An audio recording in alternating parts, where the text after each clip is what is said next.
This is the video tutorial for quiz section 2.2. We are finding the slope and then classifying whether it rises, falls, horizontal, or vertical.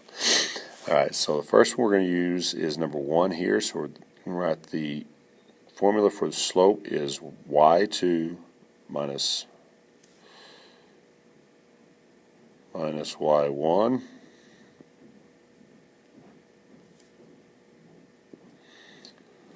over x2 minus x1.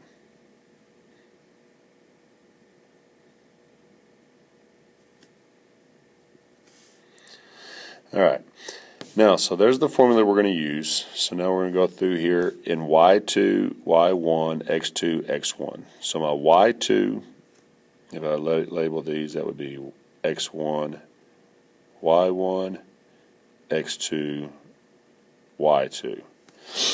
So I'm just going to set up my equation. So that's going to go negative 2 minus a negative 2 over 4 minus 3. Make sure you keep the order the same. Now, since I have a minus and negative there, that's going to end up becoming plus. Alright, so we have plus, so now that's going to go negative 2 plus 2, opposite signs we subtract, and that gives us 0. And then 4 minus 3 is 1. So our slope on this one is 0 divided by 1 is 0. So our slope is 0. That means it goes up 0 over 1, up 0 over 1, up 0 over 1, which is a horizontal line. Now move on to number 2. On number 2, we're finding the slope again. So m equals, and we're going to go y2 minus y1, x2 minus x1, same way. So let that be, first one be x1 and y1. The second one is x2 and y2. Using the same formula, so y2 is negative 4 minus 6, and then I have negative 7 minus 9. So now I'm going to reduce negative 4 and negative 6 is a negative 10. Negative 7 and negative 9, like signs, so I'm just adding again, so that's negative 16. And a negative divided by a negative is a positive, so my m equals positive, and those are both divisible by 2, so that reduces to be 5 over 8. And that is your answer for the slope. Your slope is a positive 5/8. And since it is positive, that rises up and to the right. And that is your answer for number 2. So that is number 1 and number 2. We'll now move on to number 3. So now on number 3, what we're doing is we're going to find the slope of line 1 and line 2, and then we're going to tell if the lines are parallel, perpendicular, or neither. So on here, we're going to find the slope just as we did earlier. Same exact process. So I'm going to go negative 7 minus negative 2 over 5 minus 4. Minus the negative becomes plus, so then that's going to go negative 7 plus 2 is going to go negative 5. 5 minus 4 is going to go 1. When I reduce, that is a negative 5. So that is the slope of line 1. So we'll say that's line 1 there. Now we're going to go ahead and do the exact same thing for line 2. On line 2, m equals, that's going to go y2 minus y1, so that would be 8 minus 3 over 1 minus 2. 8 minus 3 is 5. 1 minus 2 is negative 1. 5 divided by negative 1 is also a negative 5. So both of those are negative 5. Since they have the same slope is parallel. So the answer for number 3 is parallel. We now move on to number 4. Same process here. Find a slope, so m equals, so we'll start with line 1. So line 1 is going to go negative 4. So y2 is negative 4 minus y1 is negative 1. x2 is 6 minus x1 is 3. Minus a negative, So negative 4 plus 1 opposite sign subtract gives us negative 3. 6 minus 3 is going to be a positive 3. So when you reduce, that is a negative 1 slope. So that is a negative 1. All right, so now we move on to line 2. Same process. M equals y2 minus y1 over x2 minus x1. So y2 is going to go 7 minus y1 is 5. x2 is negative 2 minus negative 4. 7 minus 2 is 2. Minus a negative becomes plus. So negative 2 plus 4 is also 2. And 2 divided by 2 is 1. So these are opposites. One's a negative, one's a positive, and they are opposite and reciprocal, because reciprocal of 1 is 1 over 1 is 1 over 1.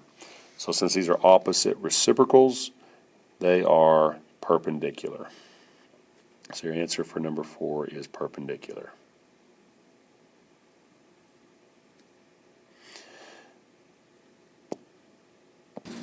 We now move on to number 5. On number 5, it says find the value of k, so the line through the given points has the given slope.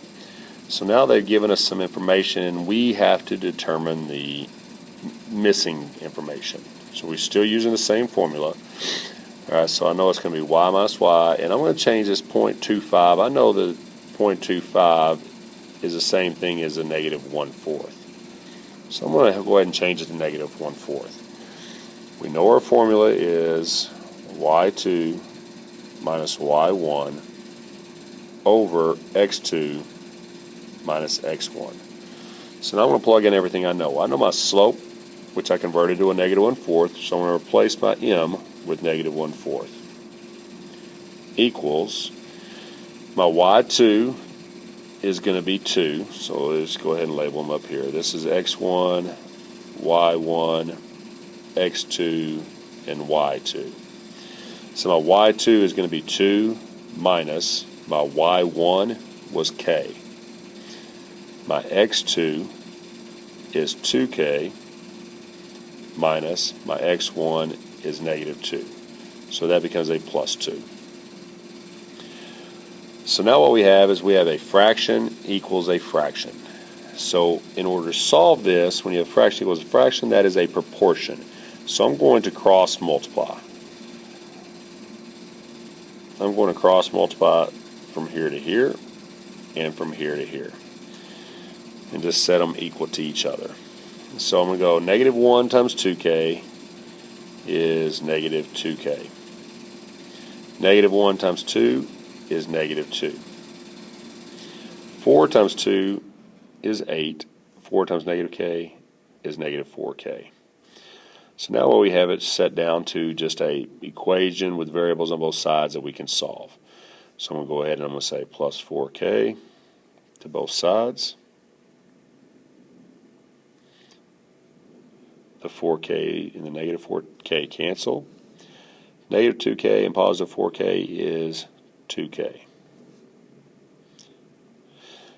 So then now I'm left with 2k minus 2 equals 8. So now I'm going to solve for k, so I'll go plus 2 and plus 2. The 2 and the negative 2 cancel, leaves us with 2k equals 10. And my last step is that's 2 times k, so I divide by 2, divide by 2. The 2's cancel, and that leaves us with k equals 10 divided by 2 is 5. And that is your answer for number 5.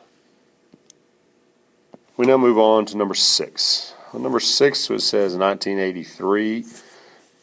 In 1983, New Hampshire was 83% forest land. Then it says in 2001, New Hampshire was 81.1% forest land. They want us to find the rate of change of forest land and predict the percent of forest land in 2005. All right, so that'll be the last thing we're going to do. All right, so in order to find our rate of change, we need to find the amount of change per year. All right, so we're going to go the change per year. So the percent per year is what we're going to do. So we're going to find the change in percent over the change in years. So we're going to start with 81.1 in 2001 and 81.1%. So it was there minus 83%. In the years, 81 was in 2001, and in the other was 1983. So we're going to find our change in percent over the change in years. All right, so 81, that's going to be 1.9%. It's going to go down 1.9% over 18 years. So that would be 18 years. All right, so go ahead and you're going to use your calculator. We can break this down to actual what it would be per year. So you're going to just take your negative 1.9 and divide that by 18.